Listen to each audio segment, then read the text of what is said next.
Welcome to the Frictionless Innkeeper podcast.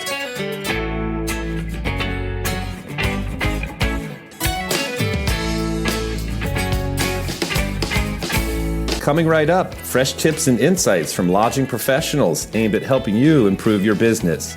Our podcast is brought to you by the Frictionless Guest App, which helps improve your guest stay without adding more to your day. Learn how at frictionlessguest.com. Hey, Steve, how are you? Doing well, Matt, I think. Yeah, you are definitely doing well. This is a very unusual podcast for us where you are actually in the hot seat and you are being interviewed by Samantha Irwin, who's the owner of Kaizen Business Coaching and Consulting. So spotlight is on you, my friend. Not something I'm generally comfortable with, but, Samantha, who is comfortable in that role of being interviewed or just anything. I mean, she's so outgoing, it's like when we talked to her, we originally interviewed her towards the beginning of this year, and she was like, okay, let's do a reverse podcast. I want to talk with you. I want to interview Steve. And I was like, I don't know. Okay. So reluctantly I agreed, and that's the banter that we're going to be hearing soon. Yeah, absolutely. It's really, and in fact, a lot of it focuses on too, which is kind of interesting. And I know you don't like the spotlight on you, but really the Frictionless Guest App origin story too. So I think that's kind of neat. And for all of our listeners, we hope you enjoy this Frictionless Innkeeper podcast interview where Samantha Irwin, who is the owner of Kaizen Business Coaching and Consulting, is interviewing our very own Steve Short, the founder and CEO of the Frictionless Guest App. And we hope you enjoy it. For this Frictionless Innkeeper podcast interview, Samantha Irwin, who is the owner of Kaizen Business Coaching and Consulting, is actually interviewing Steve Short, the founder and CEO of the Frictionless Guest App. So we have turned the tables on this particular interview, and Steve is being interviewed by Samantha. And with that, Samantha, I'll pass it over to you. Dun, dun, dun. Thanks for having me.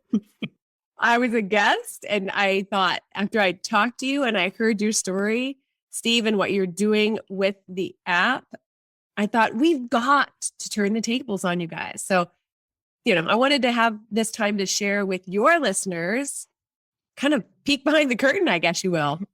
Uh-oh. Never know what you're going to find back there. Well, it's a good thing it's a podcast and not a video. Well, thanks for the idea. It's a cool idea. I'm not used to having the spotlight turned on me. I'm used to just babbling and, talking about questions and rattling off questions and stuff. So now I'll just babble about other things. Perfect. So, yeah. Perfect. Well, when you and I babbled, you had it was really interesting where the ideas were born. And I'll get to that and what your vision is, which cracked me up. I hope you have the same answer when I ask you later, because it was amazing. But so we'll get to that later. First, to start with, so that the listeners can hear a little bit about Matt and Steve and who they are, who these voices are that you hear. Can you both just give me a skinny about your backgrounds? Just catch us up. I'll let Matt go first because, he's the most important out of this. You're so cool. Well, yeah, no, I am a sidekick in this endeavor, as you know, Samantha. So Steve and I have been working together for, we're probably hitting 12 years now. And I've been supporting Steve through a great partnership through content marketing and PR for Frictionless Guest App and also for his other business. So we've been connected at the hip for a long time. We're definitely good friends and work well together. Yeah, Steve, I'll pass it to you, man. My background, let's see. Should I give you, how far back do I go? I was born in Baltimore. How about that? Let's see. Professional background, like Matt said, I am actually the head of NetLink Resource Group, which I took over in 2004. We've been around for 25 years, and we have commercial clients, business clients, and we build and maintain and support and extend and all of that and host and all of that. Web applications, custom web applications. So we do custom web application development. And yeah, that's been going on for a long time. And then because we do a lot of work in the hospitality realm, lodging really, for clients like Marriott, we came up with the Frictionless Guest App probably about kind of all started about 9 years ago. And so I've been, juggling those two balls and devoting a lot of time to Frictionless because I think it's a really cool app, a cool idea. And so let's see, anything else you need to know? Kids, wife, dogs? You got 2 kids, a wife. I don't know the dog. Yeah, my wife and I have been together for more than 30 years. We've been married for coming up on 25 of those. Woo. And we're both Baltimoreans from this area, from the Baltimore area. We live kind of outside in an old historic home that we redid about 22 years ago because we love old houses. And we have 2 boys, 13 and 16. It's Will and Mackie. Both are adopted. And we brought them home as they were tiny. And we have 2 dogs right now. We usually have 3, but we lost one about 1.5 years ago. And so we have Sugary and Rosie. Oh, Rosie. They're named after Grateful Dead songs. Yeah. Oh, that's interesting. A little side note. So Grateful Dead on your end there. And then Matt, we found out, has penchants for some Prince, formerly known as artist. Yeah. That's right. Yeah. But I love the Dead too. So yes. He's up in Vermont. I mean, he's got to love the Dead. He doesn't have a choice. You kind of have to. Yeah, for sure. Yeah. Well, okay. Now I've learned something new that you call, did you make this up, Steve? Do you really call yourselves Baltimoreans? That's an expression I've heard before. Yeah. Baltimore. Okay. Yeah, Baltimore, or because of the Balmerese, it's called Balmer, Balmer Hun. Okay. Hey, Hun, we're from Balmer. Okay. Yeah. Okay. So if I'm from Oregon, we call ourselves Oregonians. Right. What about both of you? How does that work? It's a Vermonter up in Vermont. That's a Marylander. Yeah. Maryland, Vermonter in Vermont. And Marylander. Right? For Baltimore. Yeah. And see, Matt grew up in Virginia, and he went to college at Washington College, which is on the Eastern Shore in Baltimore. Or in Maryland, in Chestertown, Maryland, which is an awesome town. Yeah. Just met an innkeeper at the Select Registry and ALP meeting at a place where Susan and I stayed before kids, and down in Chestertown. And that was like our favorite town on the Eastern Shore.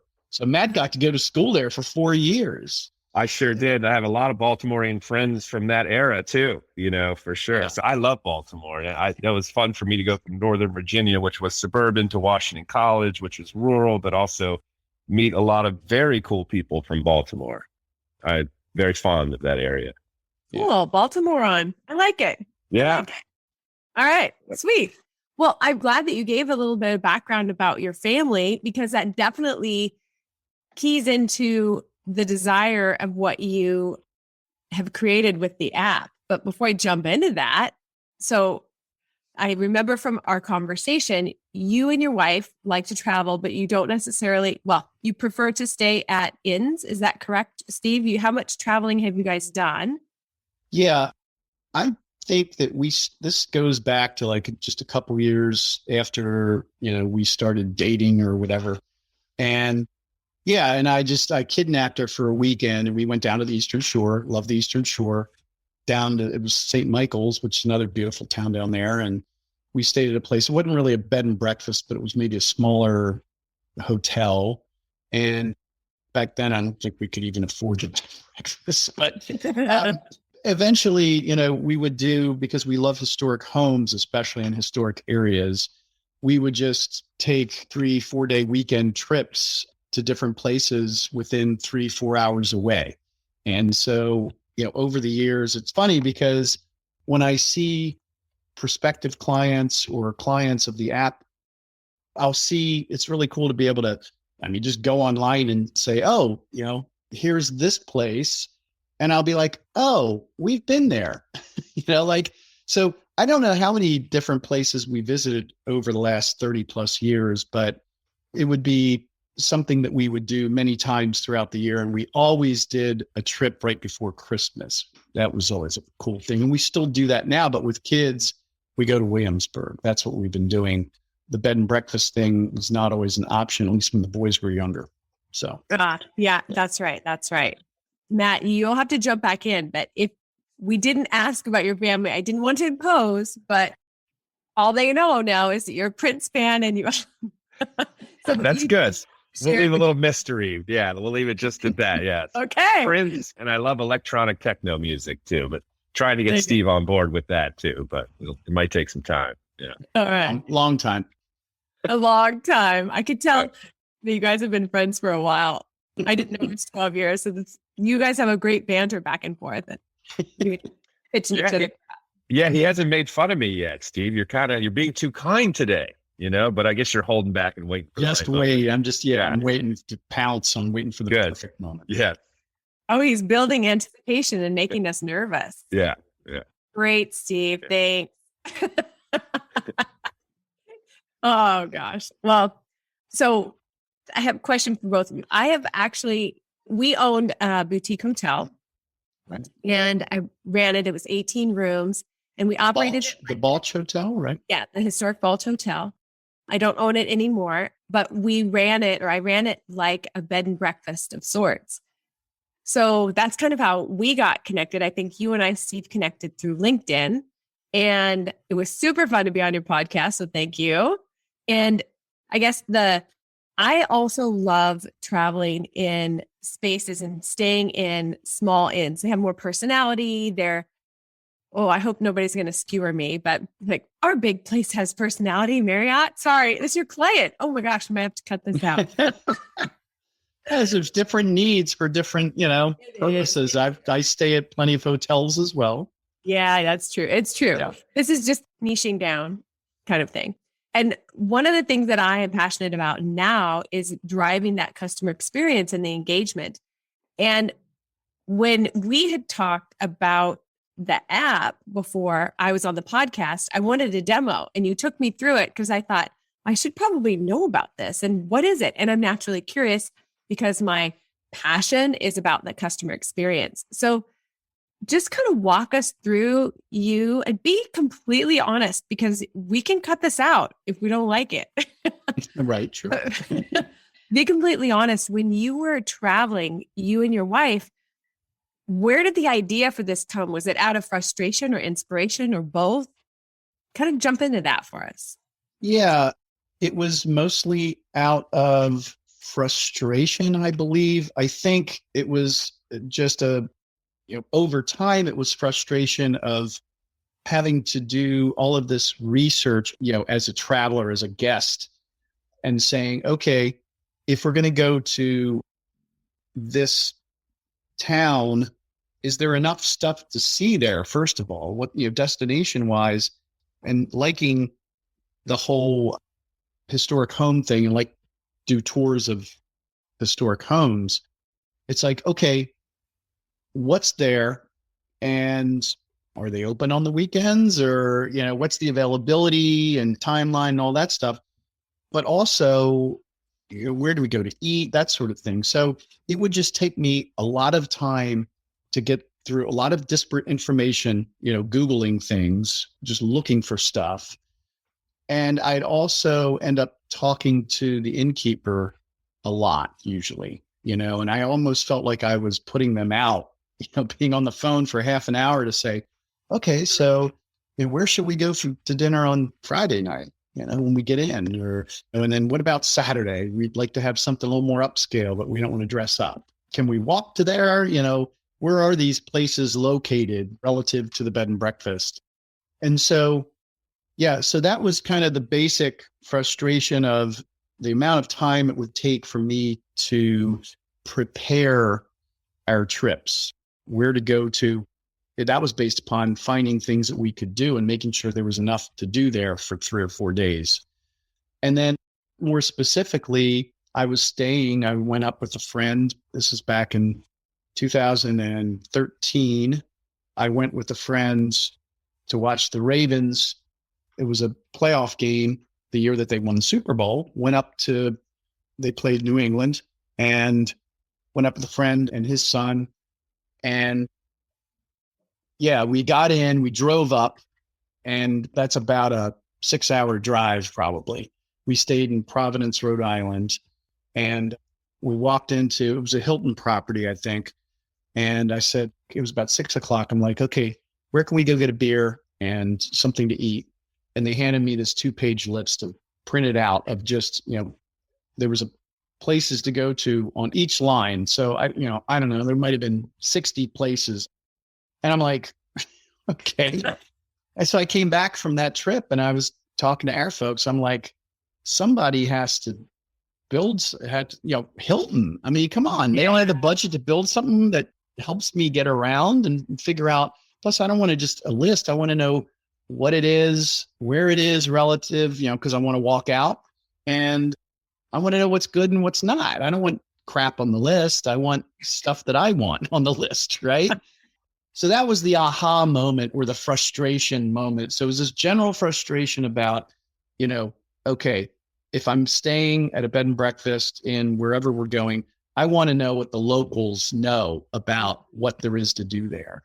And yeah, part of that too is in hindsight, I think and it is a desire, a goal, is that these places that are really unique, these cool places are hugely important.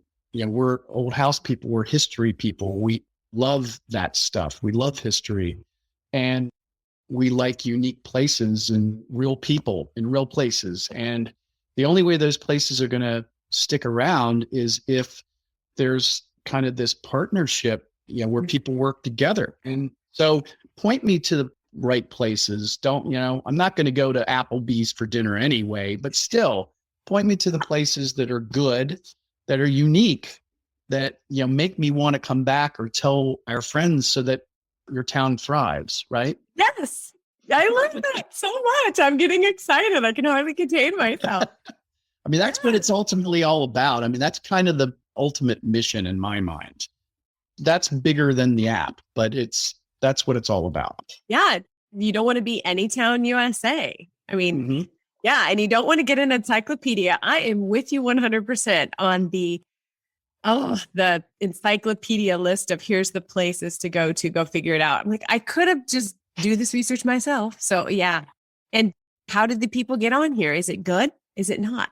Is it, right. That just because it's on a list that someone provides you, like here's all the restaurants in the area, that tells me nothing but all the restaurants in the area. And I get it. The question that you're asking is you want that experience, which I think is so much more important for branding and for creating that experience with the customer to make sure that the things that you're recommending, they fit with what your client or your customer is going to want. Like you said, you're not going to go to Applebee's, not that there's anything wrong with Applebee's for all those people who are now ticked off.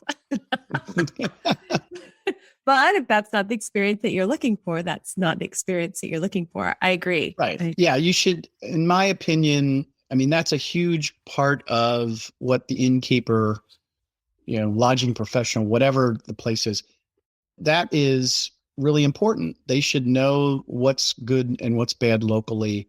And, so they should do that vetting. And, but I want we used to use the term curated list. That term seemed to go in one ear and out the other for a while, but now it seems a little bit more mainstream.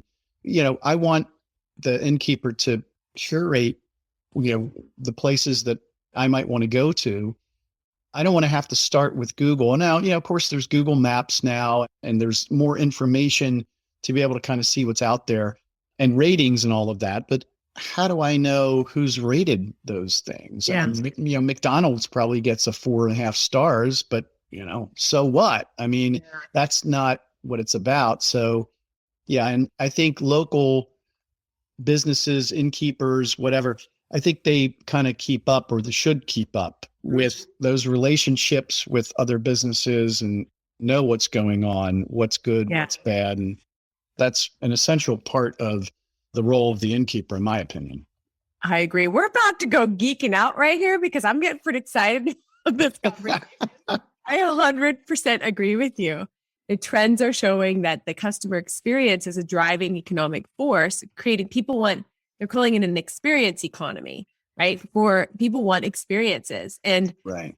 people are having an experience at your place, whether you're curating it or not. So for heaven's sakes, if we take so much time to get those customers and so much money, like if you, Steve, are the customer and you fit our boutique hotel or our inn, it behooves me, it benefits me as an innkeeper greatly to make sure that I have curated your experience from tip to tail so that you are going to do exactly the thing that you talked about. You're going to want to return. You're going to want to talk about it. You're going to want to bring your friends.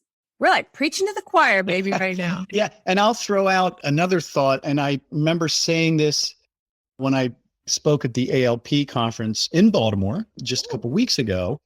And that is, again, this is coming from my perspective as a guest, right? If you're an innkeeper and you have guests and they come in and you've got this incredible space, this incredible building where you're staying, everything's nice and the towels are clean and all of that. That's great. But are you going to remember this incredible house that you stayed in? Or if you went out to dinner on Saturday night and had this really crappy dinner, it was a disaster, let's say, okay? That's hugely important. Are you coming back? I don't know. Or what are you going to talk about 5 years from then? Not, that we stayed at that incredible bed and breakfast, or do you remember that really terrible dinner? That was awful, right? So, it is really important what your guest, in my opinion, as a guest, what they do off site, off property. And think about it, they're going to be off property most of the time. Thinking that you can only control what's on property, though, is not true. The more you can interact with them and help them when they're off property, the better their experience is going to be overall. They're going to be really happy with that. And they're probably going to recommend or come back. And especially, we haven't talked about partnerships, not that we will, but if you start doing special things for your guests through these local partners, if you start saying, hey, I love your restaurant, I'm going to recommend you. In addition, if I happen to send my guests to you, you think you could do something special for them? Like, maybe give them a free glass of wine or something. Wow. Can you imagine how wowed the guest is going to be? Like, man, they really took care of us. It was a great meal. Plus, we told them we were at the bed and breakfast and they're like, oh, they treat us like family. Wow. Yes. We're coming back next year. Right? Oh my God. If people could see us right now, I'm like doing a touchdown dance, whatever, throw my arms in the air. I'm like, yes, that's 100% true. Mm-hmm. And oh my gosh, we'll have to do for the listeners, a quick sum up or something at the end of like, here's all the benefits of why this is important. And I'm particularly keen on it because I'm so into the customer experience and curating the customer experience. And you've hit the nail on the head. So much of their time is off-site. If you can make those connections with those other businesses that enhance their experience, people want that. I mean, we're really disconnected. People need a way to connect. They need a way to connect with one another, to enhance experience off-site, on-site. I am fully in this camp or swimming in the pool or whatever, drank the water. Drinking the Kool-Aid. That's it. Kool-Aid. Drank the water? What is that? I've drank the Kool-Aid. Yeah, I'm with you 100%. I'm going to be bleeding frictionless before the end of the podcast. I might be. Yeah. Let's do a controversy just to make sure people are getting a little bit of, I don't know, what would you call it? This is like a commercial. Okay, for both of you. When you went to that game, were you rooting for the Ravens or New England? Oh my goodness. What do you think? I'm from Baltimore and I'm going to drive up to New England. Yeah. My wife and I are huge Baltimore fans of, the Orioles, regardless of how well they do, and the Ravens, regardless of how well they do.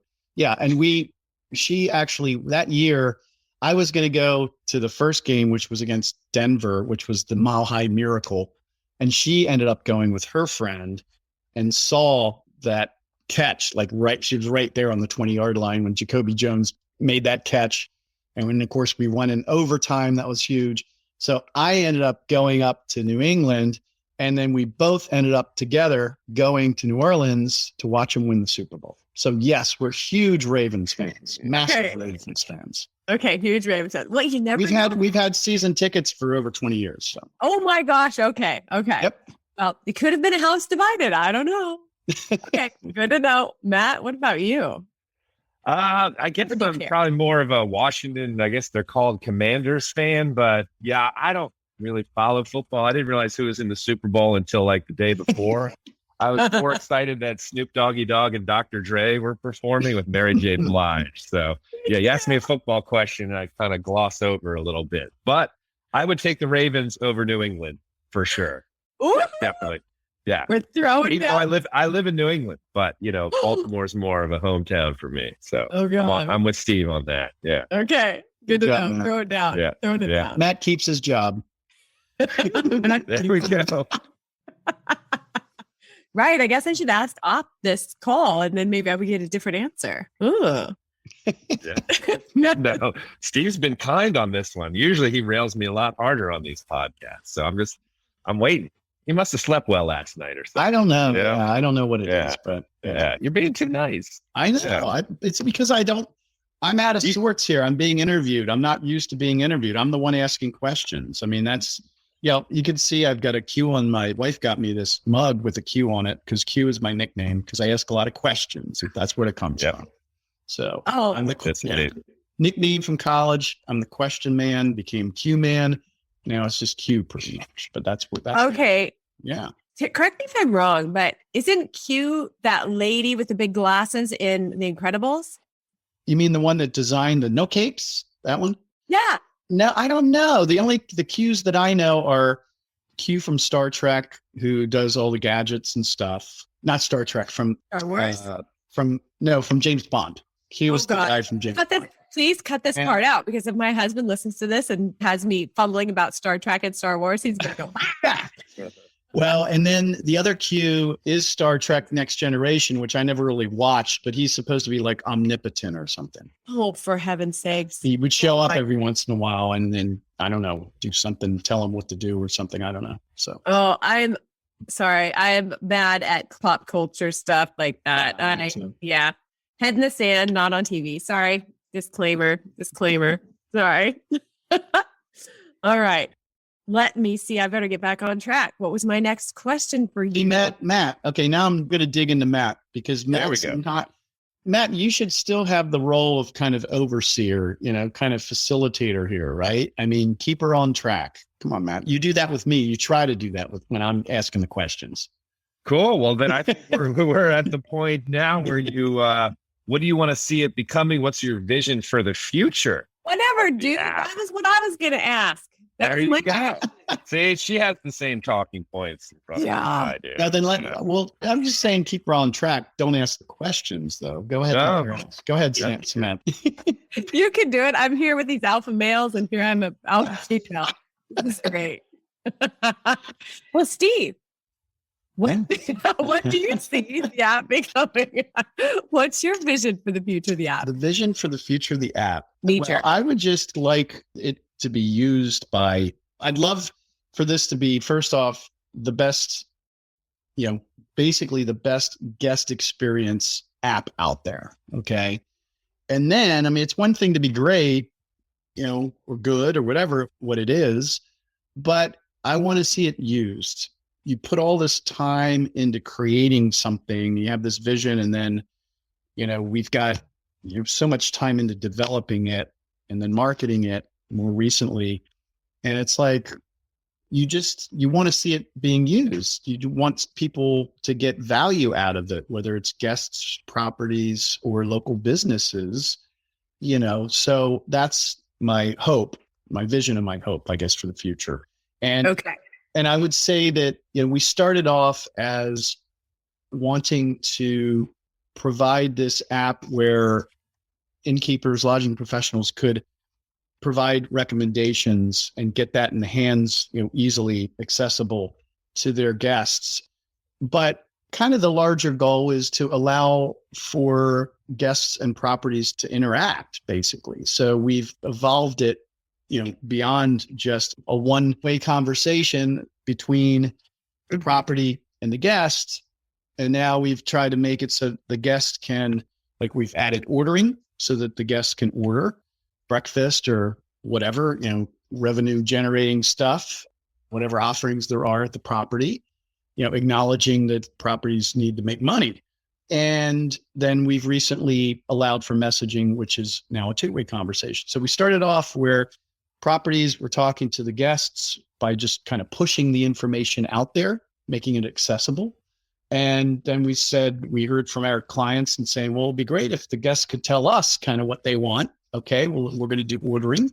And then more recently, it's like, well, it'd really be good if we could have a two-way conversation. Okay, let's add messaging. So that's part of it, is anything that's going to make the life of the innkeeper easier and make the experience of the guest better. I think that's what we're looking at. Yeah. I had asked you this question before, and you gave me a one-sentence answer that really was quite the vision. Do you remember what that was? When I said, where do you see this going? Well, I was jokingly saying, I want to take over the world. Is that what you said? That was totally joking. I was on board. I was on that train right there. Yes. Yes. No, I have no delusions of grandeur.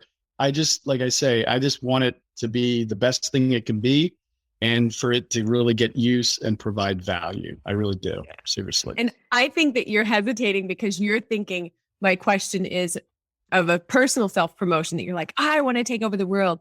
And when you said that to me, I didn't get that at all. I got that it wasn't your personal thing. It was because it was driven by this desire to connect the need and to connect the dots. That's what, when you said that to me, when I asked you that first question and you're like, I want to take over the world, I want to be the best app or used all over or something like that. Right. Yeah. It completely came across that it wasn't you self-promoting. It was because it was connecting this very, very felt need between the customer and the innkeeper. So I was totally going to push that. Well, I was saying it tongue in cheek, but that is true that, I do, it's just my vision of the way I think things should be. And I'd love to be a part of that, to kind of make it happen. So, There's a couple of things I want to note, because when you went over a few of those things with the demo with me, one of the problems that I had when I owned the boutique hotel was people would, whether they were wedding photographers or other providers for services or experiences that people would have outside of our boutique hotel, I have a very difficult time recommending someone unless I personally use them or I personally vouch for them, but it's difficult to say no because you're in a business, it's a community, you don't want to burn bridges with people. But on the other hand, weighing these connections with business community members and people in your community, your neighbors, they might be your neighbors with, right. Okay, if I'm going to give my word and recommend it to my guests, that sometimes there was a disconnect there and that was challenging. What I love so much about the Frictionless Guest app is that it's privately curated. It's not something that would be on my website or on an innkeeper's website. It's private so that you can curate without burning bridges, hurting feelings, but you are also holding your integrity as an innkeeper who is recommending something. It holds your integrity to the highest standards. So that's something that I think is a huge benefit for people. There you go. Yeah, I think, we've had clients who said, well, because we have ratings ratings on there, right? Which is the innkeeper gets to rate, using the 5-star scale. And we've had clients that said, I don't want to rate because I don't want one restaurant to hear that I gave them a 4 and another one a 5. Yeah, I don't want to compare. They're all equal in my mind. So I understand that. We hadn't thought of that, but it's like, and I think that's where there is really a tight knit kind of community, and you don't want to upset anybody. And we actually later we now have the ability to just not have ratings. So they just, you can say, for my property, I'm just going to shut that off and no one's going to see, I'm not going to rate anything. So yeah, that's great. You don't love all your children equally, right? No.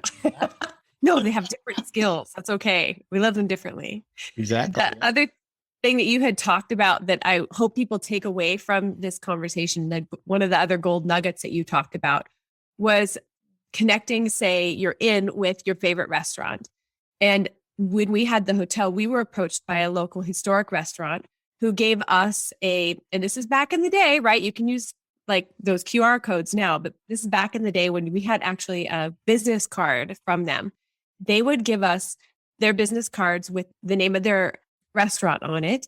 On the back were two places to write, two bits of information. One bit of information was where our hotel. The other was the name of the staff member who gave that card to a guest. And it was a 10% off card. So the business fit our customer. We had the same target market, same ideal client. And what happened was we would give these recommendations for a nice dinner at this restaurant, and we would sometimes mail it in the mail, snail mail with the postman. Remember that? Yeah. We would mail it to people.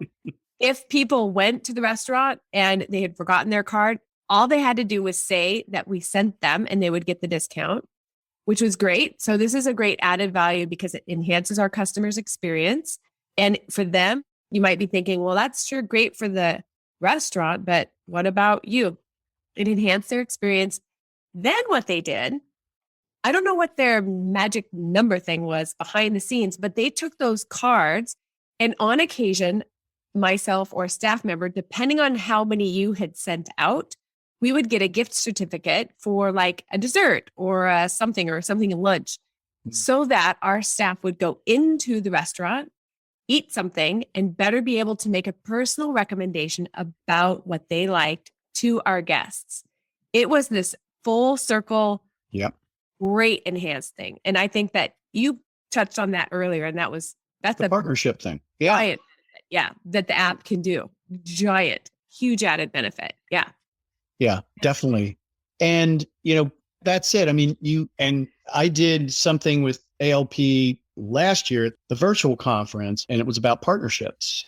And I interviewed some innkeepers, and, one, Megan Smith who used to be up in Killington, or I think Killington area up near Matt in Vermont.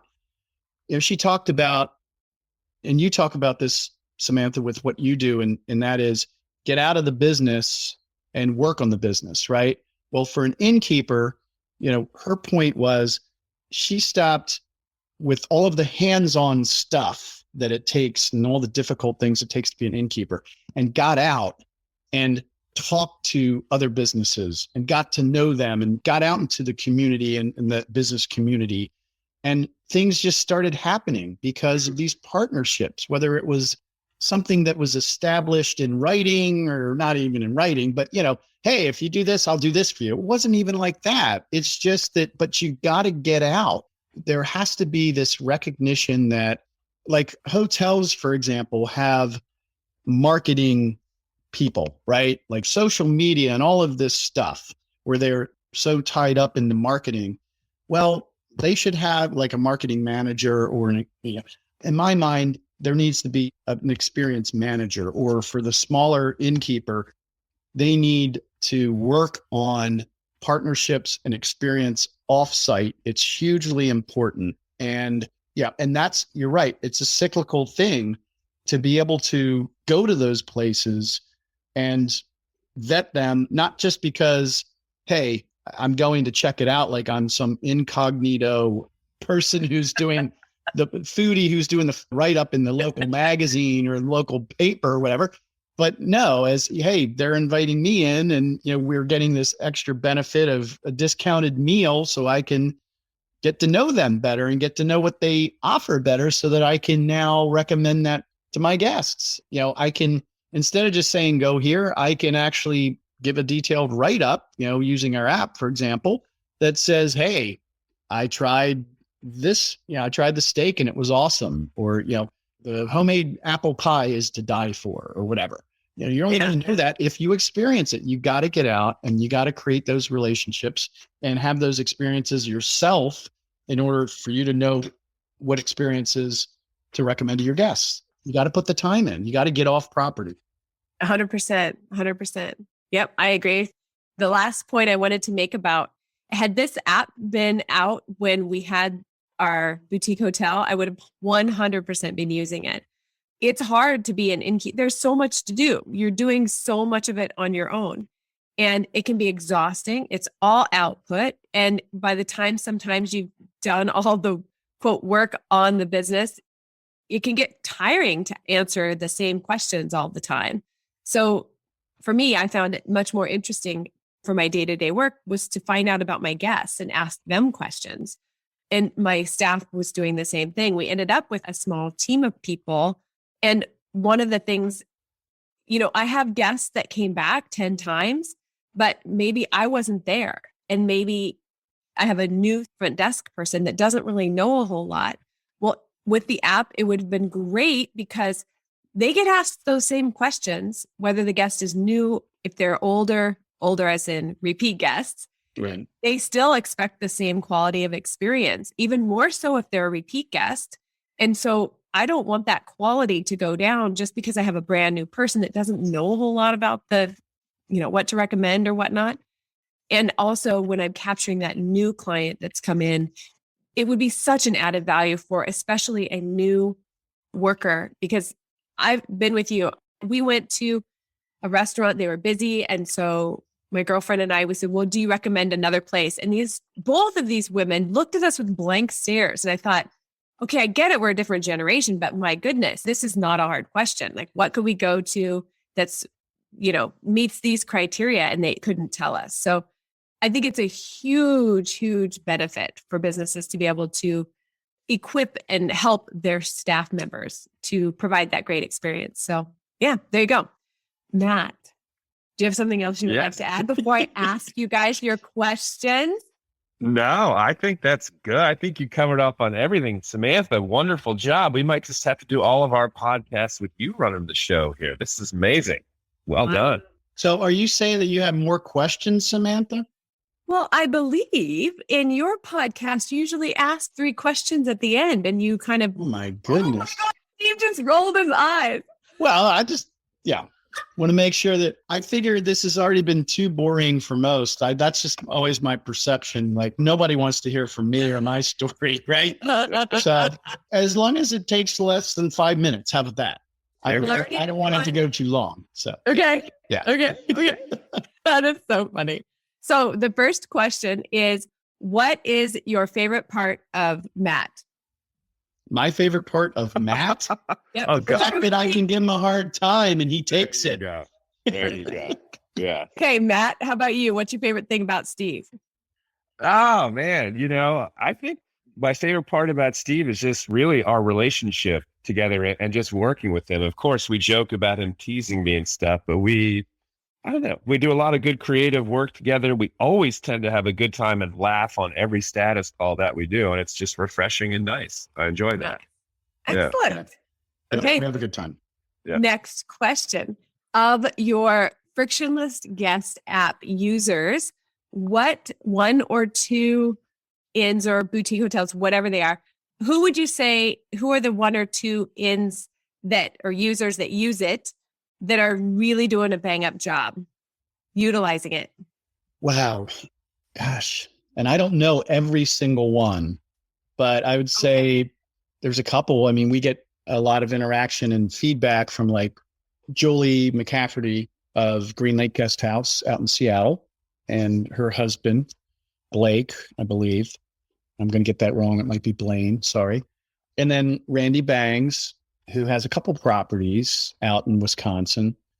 Get a lot of good feedback and think, he's utilizing the app as well. And there's a few others. There's a newer client out in Bar Harbor, and the innkeeper, she has just done a phenomenal job with putting content out. I mean, you can tell she totally gets it. It's like, wow, she is using the app the way I kind of envisioned it, with putting the content out there, making it really easy for their guests to find stuff to do. There's so much to do out there. It's like, wow, there's so much information on the app. And What's the property? You're putting me on the spot. I totally am putting on. It's okay if you don't know, but there's a quote that said, I don't know, it's a famous leader, and maybe a reporter was giving the person a bad time for not knowing something. And the person said, it's not as important that I know it, but that I know how to find it. If you could find out the information, you can't know everything. There's no expectation. That's ridiculous. But you can find it out. We can always put it in the notes. Yeah, it's Maples Inn Bed and Breakfast. Okay, we'll check it out. Yeah, that's anything comes to mind for you, Matt? No, I don't, I'm not as much engaged with the users on the side, but I can say that the experience of the Frictionless Innkeeper podcast series has been very rewarding for me. And I think for Steve too, it was a great entree into this marketplace and into this arena. And I know now Steve goes to like the ALP conference, and we podcast interviewed with pretty much everybody there, and we keep adding more. So it's kind of our friends and family network through podcasting. And there's a lot of great people, including yourself, that we've interviewed. Oh, thanks. Well, it's a great service. It's a great service. So excellent. Well, I can't think of another stinky question to ask you. Sneaky question. We're finally done. It's over. Yeah. Do you feel relieved, Steve? Are you okay? We didn't traumatize. I suppose. I guess it'll all depend on if anybody listens and gives me any feedback and says, you know what, that was the worst podcast you've done. We've done like over 40 of them now. It's like, oh, that was the worst podcast you've done. You're the most boring person to listen to. Wow. I don't think that's the case, man. That's nothing about you, Samantha. It's me. No, that's, You're your own worst critic. I'm thinking, I am. What would you do if one of your sons just said that came out of their mouth? What would you say to them? You mean if they were telling me that my podcast stunk? No. I'd say, yeah, I agree. There you go. Perfect answer there. No, Steve is a very humble human being, and he's always been this way, which makes him awesome, and perhaps a little self-deprecating at times too. But many times that we try to do different campaigns or things like, "Hey, Steve, let's put you out there and do this." He's like, "No, I don't want to." And I think that's why the Frictionless Innkeeper podcast series works so well, because, like he said, he's the Q guy, incredibly curious about people and things, and he can ask a million questions until 10 hours goes by if we had a 10-hour limit on a podcast. So I think that's Steve's vibe and mojo right there. As Matt and I are both musicians, guitar players, and I tell Matt, I'm like, he can be the Mick Jagger, I'll be the Keith Richards, I'll be the guy behind the scene. I just without the heroin part, that's all. But I'm okay. I don't need to be the guy front and center. If that's what I need to do, fine. But otherwise, I'm okay. Just observing, asking questions, curious about the world, trying to, add in my little licks here and there. That's good. Yeah. And it's good. Nice. Thanks for letting me reverse interview you, because you are interesting and you have a great story. And there's quite a fascinating passion behind what you created. So thanks for letting me reverse interview you both. Well, thank you. I appreciate the time. Definitely. All right, Matt, you going to lead us out like you normally do? I will lead us out. And for this Frictionless Innkeeper podcast interview, you heard Samantha Irwin, who is the owner of Kaizen Business Coaching and Consulting, actually flipped the script and interviewed Steve Short, the founder and CEO of the Frictionless Guest App. And this was tons of fun. We've never really done this before. And I definitely think, Samantha, we need to flip the script on Steve much more often and put him into the spotlight. So thank you for pushing this. I appreciate it. And Steve, great job, and take care, everybody.